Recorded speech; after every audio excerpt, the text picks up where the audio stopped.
이제 우리 수업 시작하겠습니다. 지난 시간에는 우리가 성경의 필요성에 대해서 우리가 생각을 해봤고요. 오늘은 이제 성경의 신성 혹은 아니면 신적 권위에 대해서 우리가 생각을 해보도록 하겠습니다. 영어로는 이제 The Divinity of Scripture에서 성경의 신성 혹은 아니면 뭐 Divine Authority에서 신적 권위라고 이렇게 말을 합니다. 성경의 신성 혹은 아니면 신적 권위의 문제는 되게 중요하죠. 왜냐하면 우리가 성경을 이제 하나님의 말씀이라고 말할 때 우리가 성경이 하나님의 말씀이라는 것을 어떻게 아냐? 이게 이제 성경의 이제 권위에 대한 문제거든요. 성경이 하나님의 말씀이라는 것은 성경 그 자체가 하나님의 말씀이라는 것을 이렇게 선포하고 있다는 겁니다. 그러니까 성경 자체가 이제 신적인 권위를 가지고 있다는 것이죠. 여기에 대해서 이제 구체적으로 이제 살펴보는 것이 이제 성경의 신성 혹은 아니면 이제 신적 권위의 문제입니다. 우리가 이제 그 종교개혁자들의 글을 봐도 이제 성경의 신적 권위에 대한 문제가 나오고요. 또 이제 개신교 그 신학자들, 특별히 이제 정통주의 신학자들의 글을 보면 성경의 신적 권위 혹은 신성의 문제를 다 다루고 있습니다. 그래서 이거는 이제 성경과 관련된 굉장히 중요한 교리적인 문제라는 것을 알 수가 있고요. 그래서 이제 오늘은 이제 성경의 신적 권위 혹은 신성의 문제를 좀 생각해 보도록 하겠습니다. 우리가 이제 성경의 신성 혹은 아니면 이제 신적 권위의 문제와 관련해서 제일 먼저 이제 제기되는 문제는 뭐냐면 이제 성경의 원인과 목적이라는 소위 말하는 이제 인과율에 대한 그런 이슈가 있습니다. 이것은 이제 성경의 기원, 전달 수단, 목적과 관련된 것인데요. 우리가 이제 지난 시간에 이제 그 성경에 대한 정의에 대해서도 좀 얘기를 했어요. 그래서 과연 성경이 어떤 책이냐, 스크립처 혹은 뭐 The Holy Scriptures 혹은 The Bible, 성경이 도대체 무엇인가에 대해서 이야기를 했다면 이제 좀 더 나가서 이제 성경의 기원, 전달 수단, 또 목적 뭐 이런 것과 관련해서 보다 구체적으로 이렇게 세부화하려는 그런 이제 신학자들의 시도가 있었습니다. 뭐 여기에 대해서 이야기하는 사람들은 많은데 뭐 일부만 인용하는 것이죠. 그러니까 여러분들이 수업을 들으면서 이제 계속 이렇게 보게 되는 것은 제가 이제 몇 사람의 대표적인 이제 신학자들을 이렇게 인용을 하고 있거든요. 근데 그들만 이렇게 주장했다는 건 아니고 그 중에서 이제 대표적인 사람들을 몇 사람을 이렇게 소개하면서 당시 이제 그 전체적인 어떤 흐름 뭐 이런 것들을 이야기하고 있는 것입니다. 이 프란치스쿠스 거마루스는 이제 화란의 그 레이덴 대학의 교수였을 거예요. 제가 알기로 제이크 알미니우스와 같은 교수입니다. 같은 교수인데 같은 그 화란 개혁주의 계통의 목사지만 그리고 신학자지만 이제 고마루스는 이제 개혁주의 정통 개혁주의 신학에 섰던 인물이고요. 이제 알미니우스는 이제 굉장히 논쟁이 많이 되는 그런 인물이죠. 그래서 알미니우스가 이제 전통적인 그런 그 개혁주의 신학에 대해서 이제 도전을 하고 그러면 이제 논쟁이 붙고 또 나중에 가면 이제 도르트 총회라는 이제 도르트 신경에 이르는 도르트 총회도 열리게 되고 그런 이제 거대한 어떤 신학적인 그 소용돌이 속에 있었던 인물이 이제 고마르스입니다. 우리가 잘못 이해하면 칼빈과 알미니우스가 싸운 것처럼 생각하지만 절대 그렇지 않아요. 칼빈은 종교개혁자고 알미니우스는 이제 후기 종교개혁 개신교 신학자 화란의 그 레이덴 대학에서 교수로 있던 그 사람이고요. 그래서 같이 이제 고마르스랑 논쟁이 붙은 거거든요. 그래서 고마르스와 이 알미니우스가 논쟁을 한 거지. 우리는 칼빈과 알미니안 이렇게 하면 자꾸 그거를 이제 칼빈하고 비교할 필요는 없고요. 어쨌든 보면 이제 프란치스쿠스 고마르스가 쓴 이제 주신학 책에 보면 이런 얘기를 합니다. 고마르스는 성경의 효율적인 원인은 두 가지다. 효율적인 원인이란 말은 영어로 efficient cause라는 말인데 성경이 이제 어떻게 만들어졌느냐 이 말입니다. 그 원인은 두 가지 측면에서 생각을 한 거죠. 성경의 저자와 성경의 그 사역자들. 그래서 성경의 저자가 이제 누구냐라고 하는 문제고요. 또 그리고 그 이 하나님의 그런 어떤 인도를 따라서 그 이 성경을 이제 기록한 사람들에 대한 얘기를 이렇게 나눠서 이야기를 합니다. 성경의 저자는 이제 하나님 아버지, 아들, 성령이다. 삼일체 하나님이라고 이야기를 했어요. 그래서 이런 이유 때문에 이제 성경이라는 것은 이제 신적인 지침, 그래서 divine direction에 대해서 말을 하고 있다. 이렇게 이야기를 했습니다. 그래서 성경은 이제 신적인 영감 때문에 하나님이 말씀하시거나 전달하신 것이라고 불린다. 이 말은 되게 재미있는 말이에요. 여기 보면 이제 영감이란 말이 나옵니다. 영감, inspiration 이란 말인데 성경은 이제 삼일체 하나님이 그 우리에게 주신 말씀인데 성경이 어떻게 이제 경영무한 하나님의 말씀이 되느냐? 그것은 성경은 하나님의 영감으로, 그죠? 인스피레이션으로 기록이 됐다 이런 말입니다. 그죠? 그래서 성경의 저자들에게 혹은 여기 보는 사역자들에게 하나님께서 역사하셔서 하나님이 원하시는 말씀을 기록하게 했다는 거죠. 그래서 여기 보면 이제 사역자들은 틀림없이 하나님에게 감동을 받고 하나님과 성령에게 직접 부르심을 받고 신학에서 가르침을 받고 그런 목적으로 가르쳤고 말로 쓰도록 지시를 받았고 교회의 일반적인 목적을 위하여 그것을 가르치는 거룩한 사람들이다 이렇게 말하고 있습니다. 여기 보면 사역자들이 이제 누구냐에 대해서 이야기를 하죠. 여기 보면 사역자들은 성경을 기록한 저자들 그리고 이제 더 나아가서 이제 그 말씀을 기초로 해서 이제 가르치는 사람들을 이제 사역자들이다 이렇게 표현한 겁니다.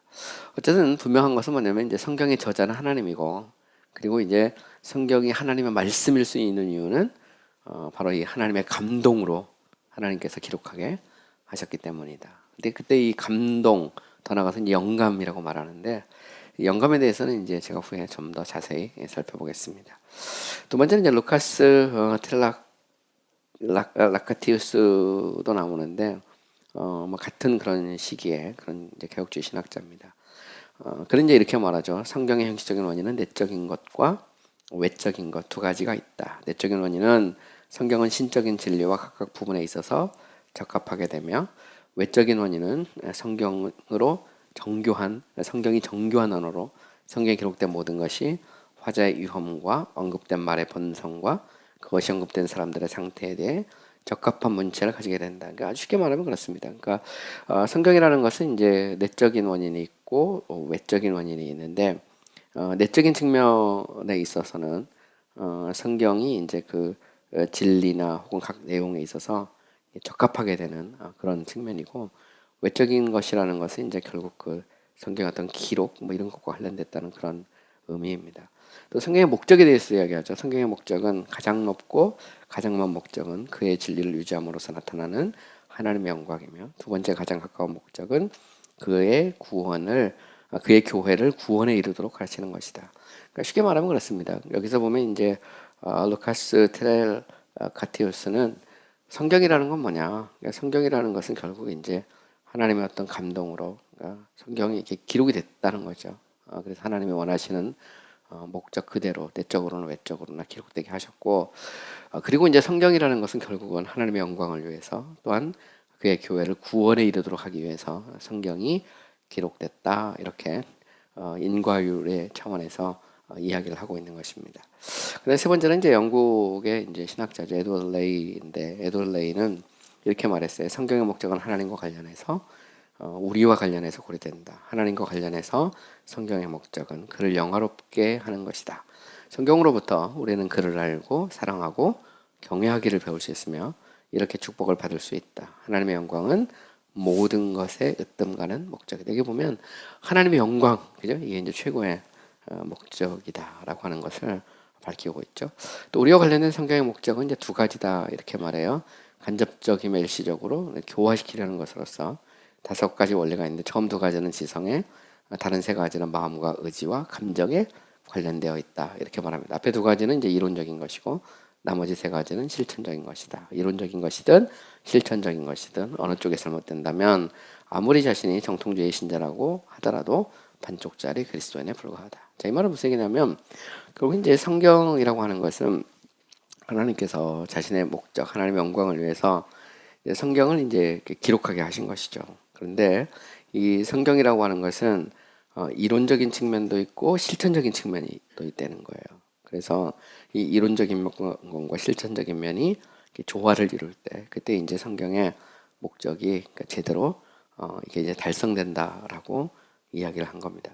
좀 더 구체적으로 이제 성경은 이게 가르치기에 유약하다. 이게 디모데 이 전서 3장 16절에 나옵니까? 여기 보면 성경은 가르치기에 유익하다라고 되어 있는데, 바로 이제 성경이라는 것은 딱 줄인 교리를 가르친다는 거죠.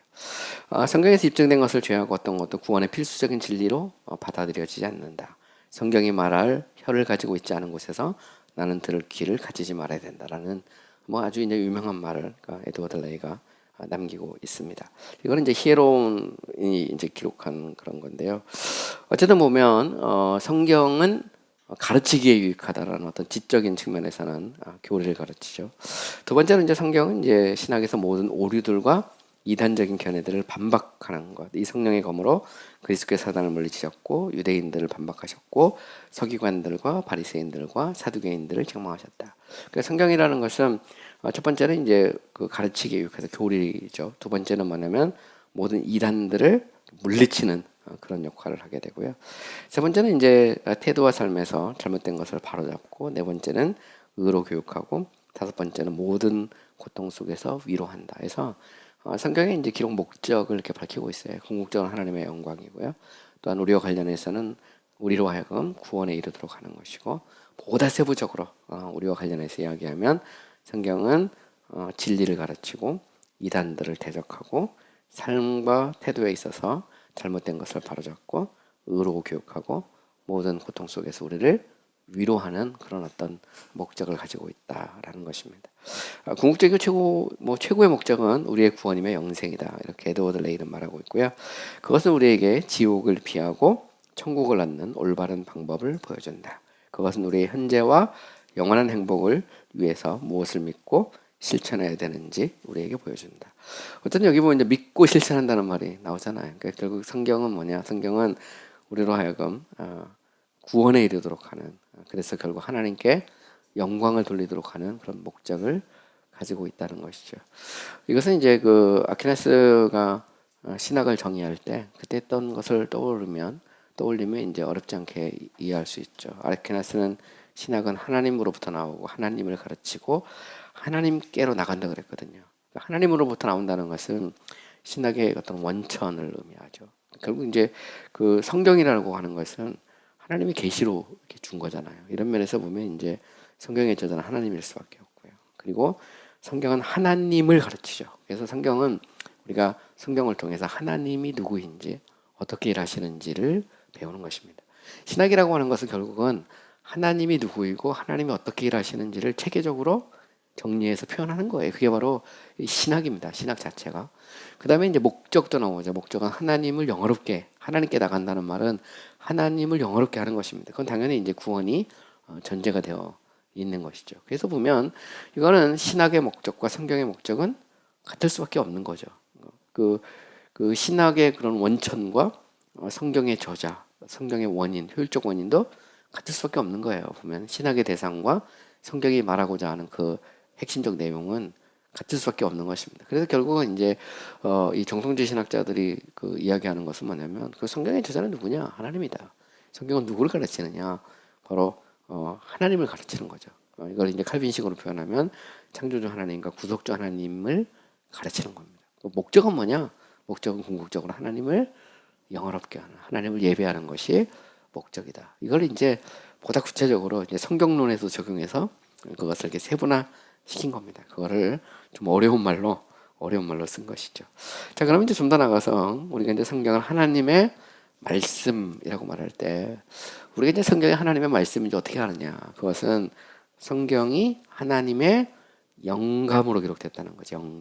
영감이라는 말은 이제 영어로 말하면 inspiration이라는 것은 말 그대로 그냥 성령을 성령이 이렇게 불어넣은 거거든요.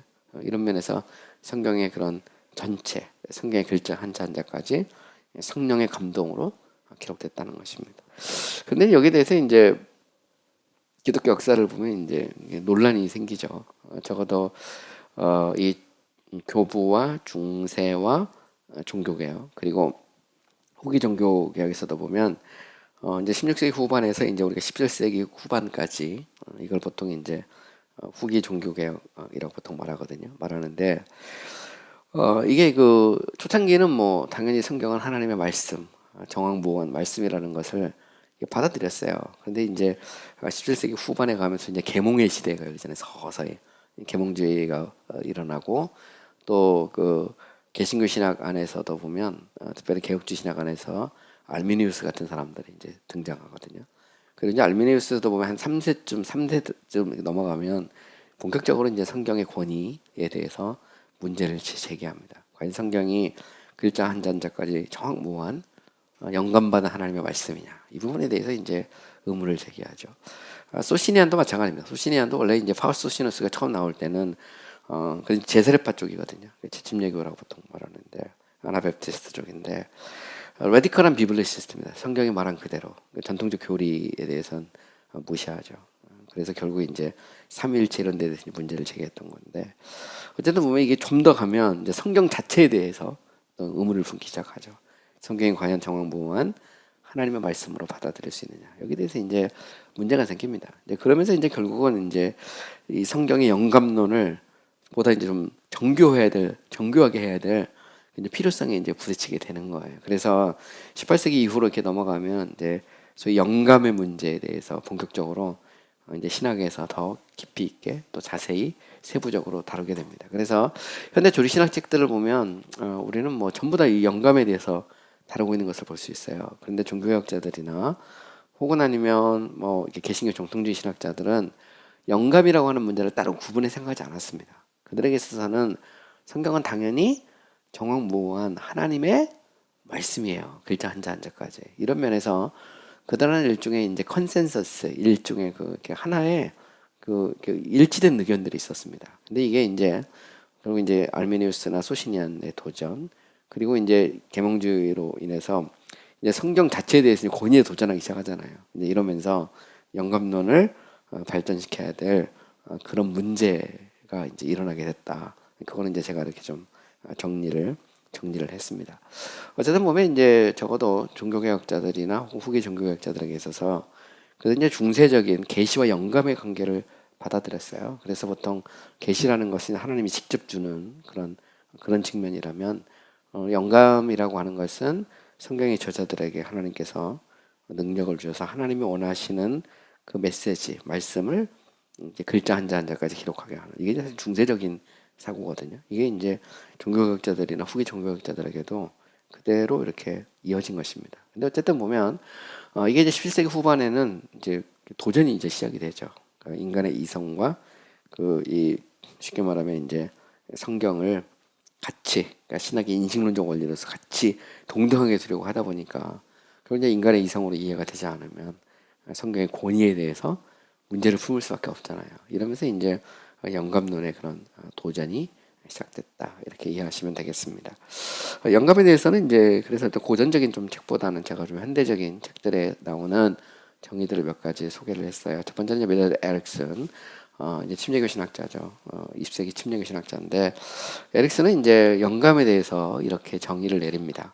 성령께서 성경의 저자들에게 초자연적으로 역사하셔서 그들의 글들이 계시에 대한 정확한 기록이 되게 하시거나 결과적으로 그들이 쓴 것이 실질적으로 하나님의 말씀이 되도록 하는 것이다, 이렇게 나름대로 이제 정의를 내렸습니다. 그래서 결국 영감이 뭐냐, 성경의 저자들에게 성령께서 역사하신 것이죠. 감동하셔서 숨을 불어넣으셔서 성경의 글자 한 자까지 정확하게 기록하도록, 그래서 결과적으로 하나님의 말씀이 되도록 하는 것이 영감이다, 이렇게 에릭슨은 정리를 한 것입니다. 일단 두 번째는 A.H. 스트롱인데 A.H. 스트롱도 이제 에릭슨 이전 19세기 말에서 20세기 초반 그 북침예교 신학자입니다. 북침예교 아메리칸 메프티스트 신학자인데 조직 신학 굉장히 두꺼운 책을 썼는데 H. 스트롱의 그런 글을 읽어보면 영감에 대해 정의를 내립니다. 영감은 하나님의 영이 성경의 저자들의 마음에 영향을 미쳐서 그들의 글이 점진적 계시에 대한 기록이 되게 하며 함께 주어져서 그들에게 영감을 주신 동일한 영에 의해 모든 정직한 탐구자로 하여금 그리스도와 구원에 충분히 이르도록 하는 것이다. 상당히 좀 길죠, 긴데 어쨌든 뭐 명확합니다. 결국 이제 스트롱도 결국 이제 성경이 정확무원 하나님의 말씀이 되도록 성령께서 성경의 저자들에게 감동을 준 겁니다. 그래서 성경이 그 하나님의 말씀이 되도록 이렇게 한 것이 영감이다 이렇게 정의를 내리고 있습니다. 그다음에 이제 이제 프린스턴 학자였던 A.A. 핫제 장로의 신학자죠. 핫제의 조신학 그 개론이라는 책이 있어요. 거기 보면 이제 질의응답이 나옵니다. 질문에 보면 교회는 어떤 의미에서 어떤 범위까지 성경이 영감을 받았다고 보편적으로 주장을 하는가 이렇게 이제 질문합니다.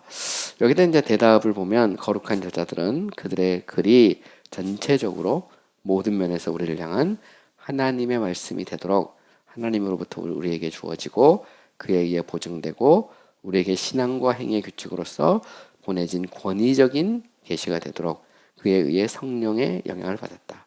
그것의 원본은 의도된 의미로 해석될 때 절대적으로 모호하며 따라서 절대적인 신적 권위로 옷을 입었다. 이 말은 무슨 얘기냐면 아주 쉽게 말하면 그렇습니다. 성경은 하나님께서 성경의 저자들에게 성령으로 영감을 주셨다는 거죠. 감동하셔서 하나님이 원하시는 말씀을 기록하게 했다는 거예요. 그래서 신앙과 양습의 유일한 기초로서 성경이 만들어지게 됐고 성경은 절대적으로 오류가 없고 또 절대적인 신적 권위가 있다 이렇게 주장을 한 것입니다. 그래서 이게 이제 되게 이제 보수적인 그런 그 영감관이죠. 그래서 에릭슨이든 스트롱이든 핫제든 좀 읽어보면 성경이라는 것은 정확무한 하나님의 말씀이고 성경이 정확무한 하나님의 말씀으로 신적 권위가 있는 것은 성령께서 영감을 주신 것이죠.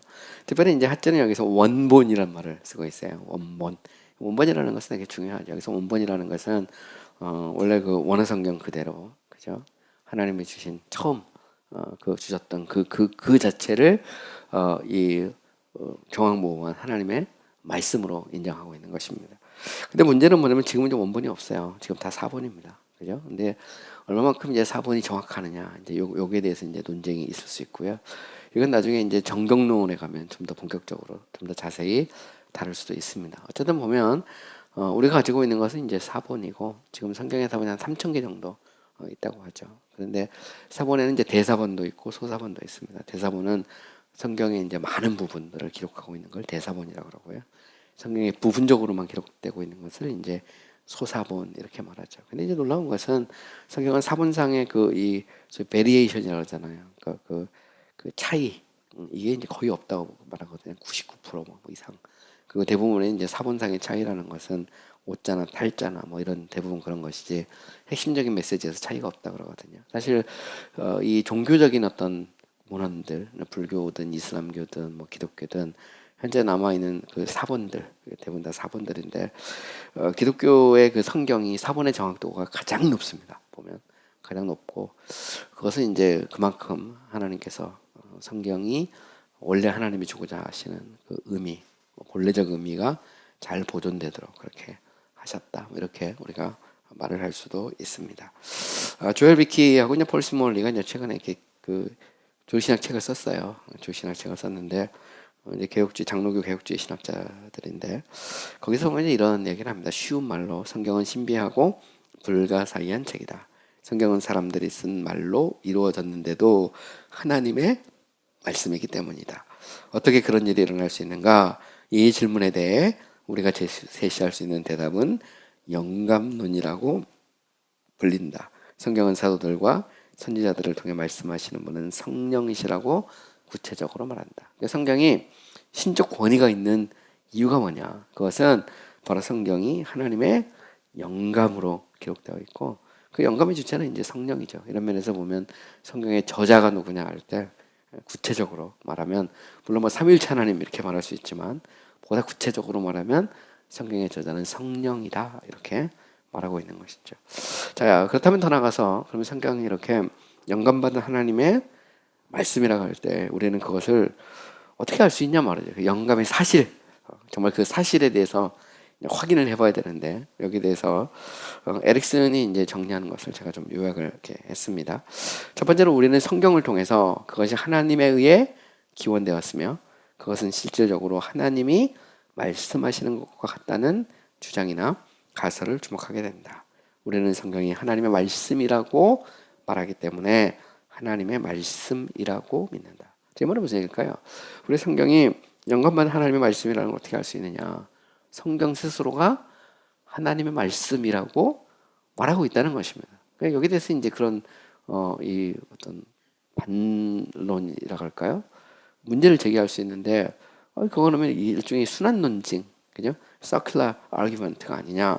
여기에 대해서 이제 그 문제를 제기할 수 있다는 것이죠. 그런데 문제는 이제 성경보다 더 높은 권위가 없을 때, 그때는 성경 그 자체에 호소할 수밖에 없다는 겁니다. 만약 인간의 이성을 성경과 동일한 원리로 두게 되면, 그죠? 그래서 17세기 후반에서 이제 18세기로 넘어가게 되면, 이제 개신교 신학자들 안에서도 이제 그 신학의 원리를 그 성경 그 자체로 보기보다 여기는 인간의 이성 이렇게 두잖아요. 나중에 가면 이제 그 이제 슐라이마허나 쪽 발트로 가면 그 체험이라는 문제를 같은 원리로 두게 된다는 말이죠. 근데 문제는 뭐냐면 결국 성경의 진실을 성을 판단할 때 인간의 이성이 우선순위가 되게 되면 결국은 이게 종속되어야 된다는 말이죠. 그러니까 성경이 하나님의 말씀인 이유는 성경 그 자체가 하나님의 말씀이기 때문에 말씀이지, 인간의 이성이 판단해 볼 때 이건 하나님의 말씀이다 이렇게 하는 것은 부차적인 것에 불과하다는 겁니다. 또한 더 나아가서 체험해 보니까, 경험해 보니까 하나님의 말씀이다. 그러면 이게 자체가 이제 부차적인 거라는 거예요. 그래서 우리가 성경 그 자체가 하나님의 말씀이라는 것을 스스로 증거하고 있다라는 것을 받아들이지 않을 수 없다는 겁니다. 그렇지 않으면 결국 인간의 이성이 성경보다 위로 올라가거나 아니면 체험이 성경보다 올라가는 거거든요. 그러니까 사실 종교개혁의 솔라 스크립처라는 것은 이성이 됐든 경험이 됐든 전통이 됐든 뭐든지 하나님의 말씀의 권위 아래에 있어야 되잖아요. 그러려면 성경 자체가 이게 신적 권위가 있어야 된다는 거죠. 이런 면에서 보면 이제 이 성경이 스스로 하나님의 말씀이라고 말하고 있는 그 자체가 이 영감의 사실을 증거하는 첫 번째 원리다. 자, 그렇다면 두 번째로 더 나가서 그렇다면 성경은 영감의 사실에 대해 스스로 뭐라고 말하냐? 그럼 도대체 성경 스스로 뭐라고 말하는지를 좀 살펴봐야 된다는 것이죠. 여기서 이제 신약의 가르침을 살펴보고 또 이것을 기초로 해서 이제 구약에 대해서 구약이 도대체 뭐라고 말하고 있느냐를 우리 살펴볼 수 있죠. 대표적인 그 이 두 개의 말씀이 있어요. 신약 성경에서 성경의 영감과 관련해서. 첫 번째는 이제 그 베드로후서 1장 20에서 21절 말씀이죠. 먼저 할 것은 경의 모든 애언은 사사로 입을 것이 아니니 예언은 언제든지 사람의 뜻으로 낸 것이 아니요 오직 성령의 감동하심을 입은 사람들이 하나님께 받아 말하는 것입니다. 여기 보면 모든 애언 나오죠. 경의 모든 애언. 경 하면 성경인데 모든 애언 하면 여러분 사실 보면 그 성경이라는 것이 선지자들의 글이거든요. 유대적 사고에서 모세오경도 보면 모세도 선지자입니다. 사실로 따지고 보면 우리가 시편을 썼던 다윗도 선지자거든요. 그게 보면 선지자들과 사도들의 글을 이렇게 말하는데 구약은 선지자들의 글이고요. 신약은 사도들의 글이거든요. 그래서 선지자들과 사도들의 글을 합쳐서 신구약, 우리가 하나님의 말씀이라고 말하는 거거든요. 그래서 여기서 보면 경의 모든 애언이라는 것은 결국 이제 하나님 말씀 말하는 겁니다. 특별히 이제 신약 성경이 다 완성이 안 됐던 당시로 보면 구약 성경 그리고 앞으로 기록될 모든 신약 성경을 포함해서 그 모든 것은 하나님의 감동, 성령의 감동하심을 입은 사람들이 하나님께 받아서 말한 것이다. 이렇게 성경은 선언하고 있다는 것이죠. 더 결정적인 것은 디모데후서 3장 16절입니다. 모든 성경은 하나님의 감동으로 된 것으로 교훈과 책망과 바르게 함과 의로 교육하기에 유익하니 이는 하나님의 사람으로 온전하게 하며 모든 선한 일을 행하기에 온전하게 하려 함이니라. 이렇게 말하죠. 여기 보면 모든 성경이라는 말이 나옵니다. 모든 성경은 하나님의 감동, 갓브리드에 대해서 하나님에게 숨을 불어넣어서 성경을 기록하게 했다는 말이죠. 여기 보면 이제 모든 성경이 나오는데 여기서 이제 모든 성경이 이제 과연 무엇을 의미하느냐 여기에 대해서도 뭐 이제 신학자들 중에 그렇게 주장하는 사람이 있어요. 여기서 모든 성경이라는 것은 이 디모데후서가 기록되기 이전에까지 기록된 성경을 말하는 것이 그럼 그 뒤에 나오는 건 뭐냐 이렇게 돼서 문제를 제기하죠. 그래서 어떤 사람은 여기서 모든 성경은 뭐 septuagin트다 이렇게 주장하는 사람도 있고요. 근데 여기서 말하는 이제 모든 성경이라는 것은 꼭 이전 것만 아닐 수도 있어요. 앞으로 기록될 그러니까 정경이 완성될 때까지. 그때 그 모든 성경을 총칭해서 바울이 디모데에게 권면의 말을 준 거거든요. 이런 면에서 모든 성경은 성경 전체를 의미하는 것이지, 이 모든 성경이 뭐 이때까지 기록된 것만 하거나 아니면 뭐 septuagint, 이제 구약을 이제 헬라어로 옮겼던 그 70인역만 70인역을 의미하는 것이, 이렇게 말하기는 문제가 되죠. 그럼 70인역도 오류가 되게 많거든요. 그래서 그 차원에서 보면 여기서 모든 성경을 뭐 70인역이다 이렇게 해석하는 것도 말도 안 되는 얘기고, 여기서 모든 성경은 앞으로 기록될 것을 다 포함해서 우리가 이제 신구약 66권 이것을 모든 성경이다 이렇게 얼마든지 의미할 수 있다는 것이죠. 자, 그다음에 이제 초대교회가 그러면 이제 구약 성경을 이제 어떻게 이해했느냐에 대해서도 알 수 있죠. 사도행전 1장 16절에 보면 형제들아 성령이 다윗의 입을 의탁하사 예수 잡은 자들을 지로한 유다를 가리켜 말씀하신 성경이 응하였으니 마땅하다. 여기 보면 성령이 다윗의 입을 의탁하단 말이 있고요. 성경이란 말이 있어요. 그러니까 다윗의 시편이 곧 성경이란 말이죠. 그리고 다윗은 성령의 그런 그 이 역사로, 그죠? 성령의 감동으로 이 시편을 이제 기록했다라는 것입니다. 이렇게 보면 결국 이제 이 말씀이 이제 시편 69편 25절하고 109절 8절에 나오는 유다의 죽음에 대한 것이거든요. 그러니까 이것은 이제 다윗의 말을 뿐만 아니라 성령이 다윗의 입을 통해 말씀하셨다고 이렇게 말하고 있는 것이죠. 이런 면에서 보면 그 다윗이 한 말을 성경으로, 하나님의 말씀으로, 성령의 감동으로 기록된 것으로 인정을 하고 있다라는 것을 알 수 있습니다.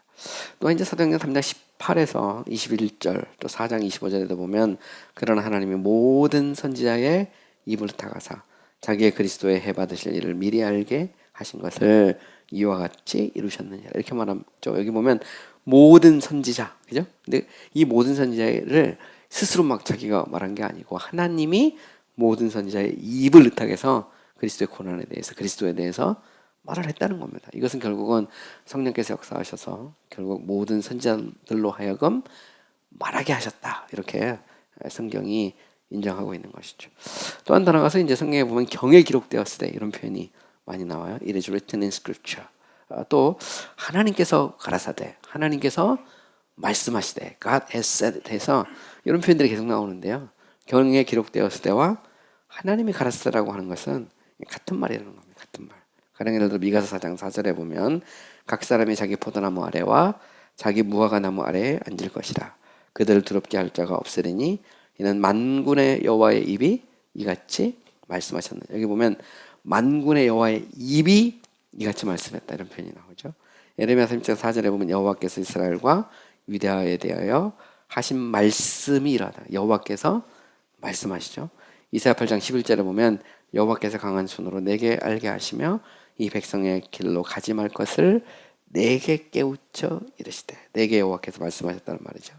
아모스 3장 1절에도 보면 이스라엘 자손아 여호와께서 너희에게 대하여 이르시는 이 말씀을 들어라. 그러니까 나를 통해서 말씀하는 겁니다. 선지자들은 항상 자기들 이렇게 말씀할 때 여호와께서 자신들을 통해서 말씀하셨다는 것을 자각한 상태에서 말하고 있죠. 그래서 우리가 이제 선지자들의 말씀을 하나님의 말씀으로 우리가 이렇게 받아들이고 있는 것입니다.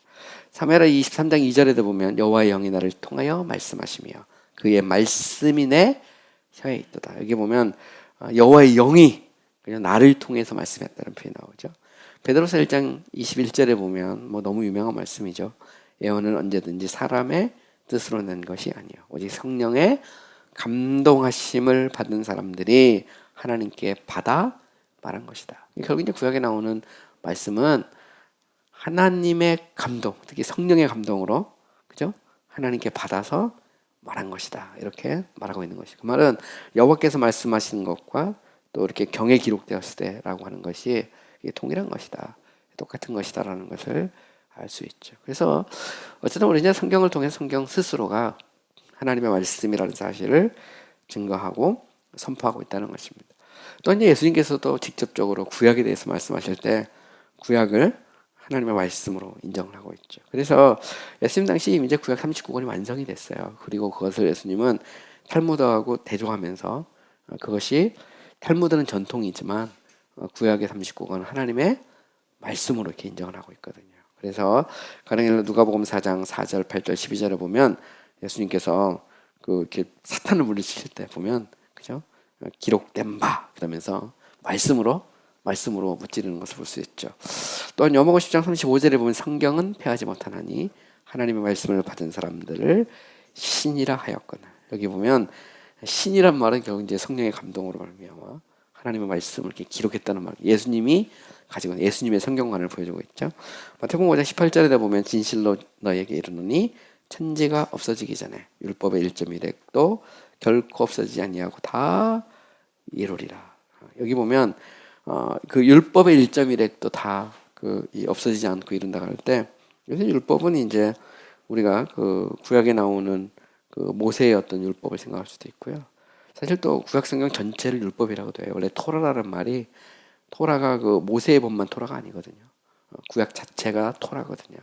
이런 면에서 보면 이제 그 구약 성경 전체가 정확하게 1.1획도 변하지 않고 다 이룬다는 그런 의미로 해석할 수도 있고요.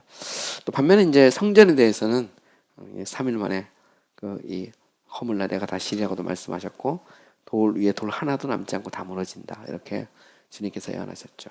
성전은 무너지지만 말씀은 무너지지 않는다. 그래서 예수님은 이 구약 성경의 이 신적 권위에 대해서 인정을 하셨습니다. 우리 조금 잠깐 우리 쉬었다가요. 계속해서 영감론 이제 주제가 바뀌기 때문에 잠깐만 쉬겠습니다.